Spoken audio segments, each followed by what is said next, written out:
Em meados de 1917, a Rússia estava em um estado de total anarquia. Em março, o czar havia abdicado e agora 2 governos rivais disputavam o poder. De um lado estava o chamado governo provisório, criado para governar o país até que uma nova constituição pudesse ser escrita. O governo provisório, liderado por Alexander Kerensky, era comandado por um brilhante orador, mas politicamente ingênuo. O outro governo era o Soviete de Petrogrado, essencialmente o Conselho Municipal da capital, Petrogrado. O Soviete de Petrogrado, formado em março, era bem mais radical que o governo provisório. Esses 2 órgãos disputavam o poder e a situação era muito instável. Ao mesmo tempo, a Rússia seguia envolvida na Primeira Guerra Mundial contra a Alemanha. A guerra tinha sido um desastre e o exército estava começando a se desintegrar. Em julho, a última ofensiva da Rússia na guerra foi um fracasso total. Ela perdeu centenas de milhares de homens para os alemães e depois centenas de milhares desertaram. As velhas estruturas de poder ruíam, violência e caos dominavam o dia. No Meien, inúmeras facções estavam planejando como poderiam tomar o poder. Em outubro de 1917, os bolcheviques, liderados por Vladimir Lenin, eram a principal facção do Soviete de Petrogrado. Em março, quando surgiu o Soviete de Petrogrado, os bolcheviques eram minoria na Assembleia. No entanto, ao longo do ano, seu poder cresceu e em setembro eles já eram o maior partido. Em outubro, a Assembleia Bolchevique votou para destituir o governo provisório e assumir o controle da Rússia. Em 7 de novembro ocorreu o golpe. Milhares de guardas vermelhos bolcheviques ocuparam os prédios do governo em Petrogrado e encontraram pouca resistência. A conquista de Petrogrado ocorreu também em outras cidades russas. Em Moscou, os combates foram longos e intensos, mas em uma semana a cidade caiu. A maioria das grandes cidades da Rússia já estava sob controle bolchevique.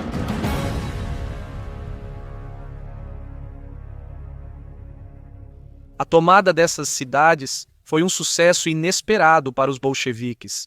Na Revolução de Fevereiro, apenas 8 meses antes, eles quase não tinham poder na Rússia. Agora controlavam os principais centros urbanos. A maioria era contra os bolcheviques, mas tratava-se principalmente de camponeses espalhados pela vasta Rússia. Isso dificultava muito que se organizassem e formassem uma contra-revolução. A partir dessas cidades, os bolcheviques aproveitaram a anarquia na Rússia para expandir seu poder ao campo. Logo, eles controlavam quase toda a Rússia europeia. O que se seguiu foi uma intensa luta de poder, com várias facções tentando tirar o controle dos bolcheviques.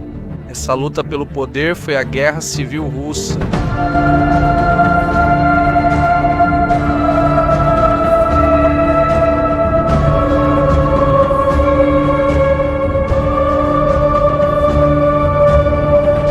Após os bolcheviques assumirem o poder, revoltas eclodiram em toda a Rússia. O ex-líder do governo provisório, Alexander Kerensky, escapou de Petrogrado e fugiu para o sul, para Pskov. Lá, formou um exército de 600 homens para retomar Petrogrado. A força menor foi rapidamente vencida pela desvantagem numérica. Temendo ser capturado, Kerensky fugiu para a França. No leste, perto da cidade de Chita, um político local chamado Grigory Semyonov declarou sua oposição aos bolcheviques e iniciou uma rebelião. Os bolcheviques logo reprimiram o levante, forçando Semyonov a recuar para o leste. No sul, vários generais se recusaram a reconhecer o novo governo bolchevique e tomaram o controle da região do Don. Um exército chamado Exército Voluntário foi recrutado contra os bolcheviques, mas era pequeno. Como a população local não queria lutar, o exército seguiria com só alguns milhares de homens. Em dezembro, o exército voluntário tomou Rostov. Os bolcheviques enviaram seu exército para retomar o território e o pequeno exército voluntário logo fracassou. Em fevereiro, foi forçado a abandonar Rostov e recuar para o sul. A perda de Rostov foi um desastre para o exército voluntário. Um dos generais, sem esperança de vitória, suicidou-se. Nos 2 meses seguintes, o exército voluntário lutou para se estabelecer na região e sobreviver. Durante esse período, a Rússia ainda participava formalmente da Primeira Guerra Mundial contra a Alemanha. Em fevereiro, os alemães invadiram grandes áreas do antigo Império Russo, como Ucrânia e Bálticos. Isso obrigou os bolcheviques a assinar o Tratado de Brest-Litovsk, formalizando sua saída da Primeira Guerra Mundial, o que foi um desastre para a Grã-Bretanha e França. Eles ainda enfrentavam a Alemanha, e todas as tropas alemãs antes na Rússia seriam transferidas para combatê-los. Em março de 1918, tropas britânicas chegaram a Murmansk, norte da Rússia. Eles foram ajudar os bolcheviques a impedir os alemães de capturar a cidade, mas as relações logo se deterioraram. Bolcheviques tentaram tomar Murmansk, mas foram repelidos pelos britânicos. Esse foi o primeiro confronto direto entre potências ocidentais e bolcheviques. Em abril de 1918, os cossacos entraram na guerra no sul. Os cossacos eram um povo seminômade da Ucrânia e do Cáucaso. Eles eram famosos como guerreiros temíveis e por seu modo de vida distinto. Quando a guerra civil estourou, os cossacos inicialmente não queriam se envolver na guerra. Com o aumento do autoritarismo bolchevique, os cossacos se ressentiram e se revoltaram em abril. Muitos deles queriam independência da Rússia. Como líder, eles elegeram Pyotr Krasnov, um homem de uma família militar russa de prestígio. Krasnov será um dos comandantes mais importantes da Guerra Civil. Krasnov formou o exército cossaco, que logo chegou a 40 mil homens. Ele contatou os alemães que ocupavam a Ucrânia e propôs criar um estado fantoche ucraniano sob controle alemão. Em troca, a Alemanha lhe deu armas e munição. Alguns historiadores chamaram Krasnov de oportunista, não de alguém realmente dedicado à luta contra os bolcheviques. Por trabalhar com os alemães, ele sempre foi visto com desconfiança pela Grã-Bretanha e França. Krasnov também entrou em contato com o exército voluntário que lutava para sobreviver no sul. O comandante do exército voluntário era Anton Denikin. Denikin era um homem de origens humildes. O pai dele foi servo. Denikin ascendeu no exército na Primeira Guerra Mundial e, após a tomada bolchevique do poder, ajudou a criar o exército voluntário. Denikin e Krasnov concordaram em trabalhar juntos para lutar contra os bolcheviques e Krasnov deu armas ao exército voluntário. Por causa das opiniões pró-alemãs de Krasnov, o relacionamento sempre foi tenso. As relações eram tensas porque Krasnov só lutaria no exército voluntário se fosse nomeado comandante supremo. Isso não podia ser aceito por Denikin. Ele via Krasnov como um senhor da guerra mesquinho, disposto a agir só em benefício próprio. Em maio, Denikin e Krasnov se encontraram para decidir como trabalhar juntos e qual deveria ser o próximo objetivo deles. Eles não chegaram a um acordo sobre o caminho a seguir. Denikin era a favor de ir para o sul, para Yekaterinodar, enquanto Krasnov queria ir para o norte, para Tsaretsin. Sem acordo, os dois seguiram caminhos opostos. Essa incapacidade de cooperação era típica das forças anti-bolcheviques e seria seu maior problema durante a guerra. As forças que lutariam contra os bolcheviques ficaram conhecidas como brancos. Os bolcheviques eram chamados de vermelhos. Em maio de 1918, a Legião Tcheca tornou-se uma nova e importante facção na guerra. Eram cerca de 40 mil homens da Tchecoslováquia, um dos vários pequenos estados dominados pelo Império Austro-Húngaro. Antes de a Rússia sair da Primeira Guerra Mundial, a Legião Tcheca lutava pela Rússia contra o Império Austro-Húngaro. Isso porque eles queriam que a Tchecoslováquia conquistasse a independência. Quando a Rússia deixou a Primeira Guerra Mundial, esses homens queriam seguir lutando contra a Alemanha com Grã-Bretanha e França. Os bolcheviques concordaram. A legião precisaria viajar quase ao redor do mundo, passando pelo extremo leste da Rússia, depois Estados Unidos e, por fim, retornando à França. As relações entre a Legião Tcheca e os bolcheviques eram muito tensas. Ambos os lados desconfiavam um do outro e suspeitavam que o acordo seria quebrado. Ao chegar a Chelyabinsk, os bolcheviques exigiram o desarmamento da Legião Tcheca, levando à revolta do grupo. Eles controlaram Chelyabinsk e usaram a ferrovia para capturar outras cidades no leste da Rússia. A Legião Tcheca também ajudou Semyonov a voltar para Tita e se tornar um senhor da guerra. Muito rapidamente, os bolcheviques perderam o controle de quase todo o leste da Rússia.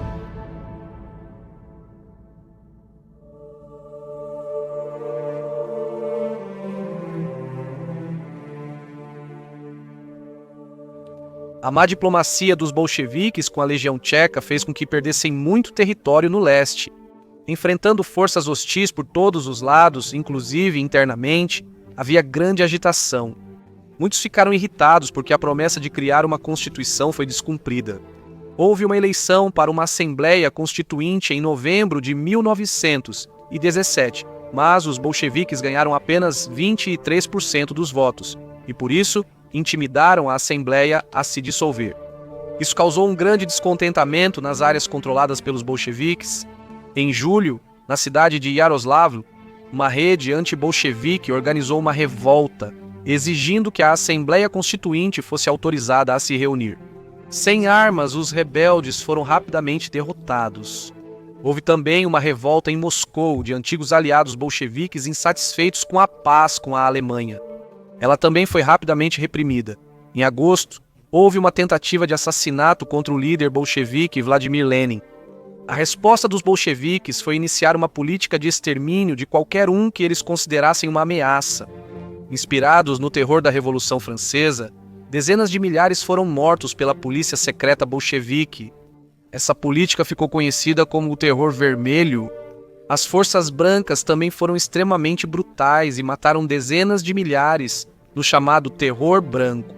Em contraste com o Terror Vermelho, isso não era uma política explícita com objetivos, mas sim uma violência espontânea e sem sentido. De volta à linha de frente no sul, Denikin estava tendo sucesso. Em agosto, ele conseguiu capturar Yekaterinodar. Enquanto isso, Krasnov cercava e atacava Tsaritsyn. Mesmo assim, os bolcheviques repeliram os ataques. No norte, 1.500 soldados britânicos e franceses desembarcaram em Arkhangelsk e ocuparam rapidamente a cidade. Eles seguiram para o sul pelo rio Dvina até serem impedidos pela resistência bolchevique. No leste, os bolcheviques avançavam e tomaram várias cidades. Para ter chance de vencer, os brancos precisavam se unir e cooperar. Após os bolcheviques tomarem o poder, diversos governos foram criados, cada um querendo ser a principal autoridade branca. Em setembro de 1918, eles se uniram para criar o governo provisório de toda a Rússia, com capital em Omsk. 2 meses depois, o governo foi dissolvido após um golpe de Alexander Kolchak. Kolchak, diferente de Krasnov no sul, foi almirante da Marinha Russa na Primeira Guerra Mundial. Após a saída da Rússia da guerra, sentiu-se honrado em continuar lutando contra os alemães e se ofereceu para lutar pelos britânicos. Impedido de atuar como almirante na Marinha Britânica, ele chegou a se oferecer para lutar como soldado raso. O secretário de Relações Exteriores britânico aceitou a oferta e Kolchak foi enviado para lutar no Iraque. Quando a Guerra Civil Russa começou, os britânicos reconsideraram e decidiram que Kolchak seria mais útil lutando contra os bolcheviques, transferindo-o de volta para a Rússia. Em novembro, Kolchak assumiu o controle do governo branco em um golpe e se tornou o comandante supremo das forças brancas no leste. Ele logo planejou avançar para o oeste. No fim de 1918, Denikin concluiu a ofensiva no norte do Cáucaso. Agora ele controlava todo o território entre o Mar Negro e o Mar Cáspio. Krasnov, sob pressão da Grã-Bretanha e da França, foi forçado a se submeter a Denikin, que se tornou o comandante supremo das forças brancas no sul. No norte, os brancos tinham dificuldade em avançar contra os bolcheviques. Os britânicos estavam frustrados porque os russos treinados por eles tinham desempenho ruim e, às vezes, recusavam-se a lutar. Em abril, as potências aliadas decidiram partir. Nos meses seguintes, todas as tropas britânicas, francesas e americanas seriam retiradas. Os poucos russos que resistiram aos bolcheviques foram logo derrotados. Os bolcheviques também estavam avançando no leste. A ofensiva de Kolchak conquistou território, mas ele tinha dificuldades para mantê-lo. Ele esperava o apoio dos camponeses, mas isso não ocorreu. Em abril, os bolcheviques lançaram um grande contra-ataque e conquistaram várias cidades. Em julho, eles estavam em Ekaterimburgo e Chelyabinsk. A perda dessas cidades fez os brancos perderem suas poucas fábricas. Para piorar, Grã-Bretanha e França já duvidavam que o exército branco tivesse alguma chance.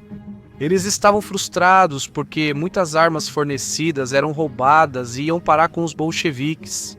Semyonov, no leste, confiscava grande parte da ajuda para Kolchak. Ao considerar a causa branca perdida, as potências ocidentais retiraram seu apoio.